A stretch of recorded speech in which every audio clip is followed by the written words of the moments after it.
imposter syndrome is so real when you're challenged, or you feel challenged by situations and environments where you have to perform at a higher capacity and at a higher vibration, but we're just being challenged, and that is all.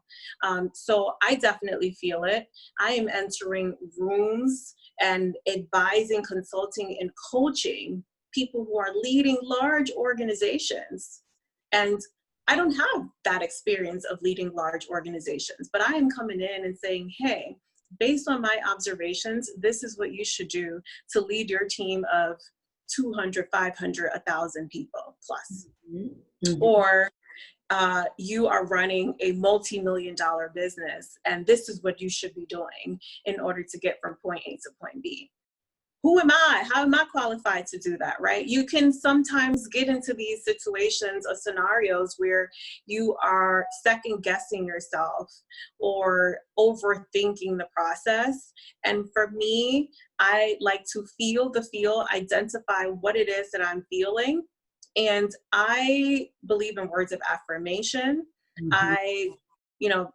I've said this out loud before, and I sounded crazy when I've said it, but I speak to myself. I am coaching myself through moments all the time. Before I get up to speak to an audience, I'm like hyping myself up, like, come on, girl, you got it. Let's go. Yes.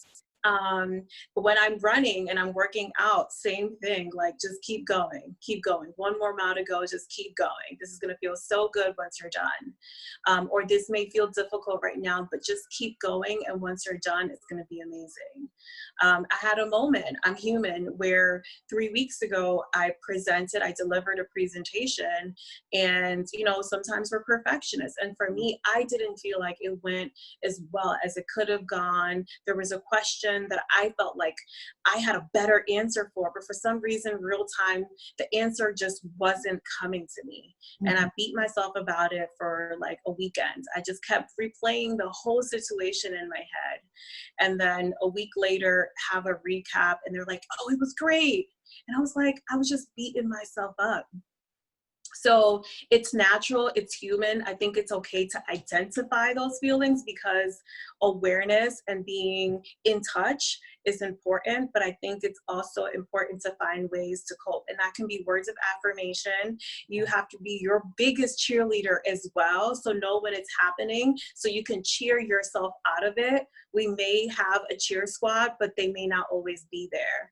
And the group chat may not always respond as fast as you may need to, or your significant other may not be able to show up whenever they have to. So you really do have to be your biggest cheerleader and work on getting yourself through situations and over that hump. And then even if it may not go as desired, being able to like shake off the funk and keep it going.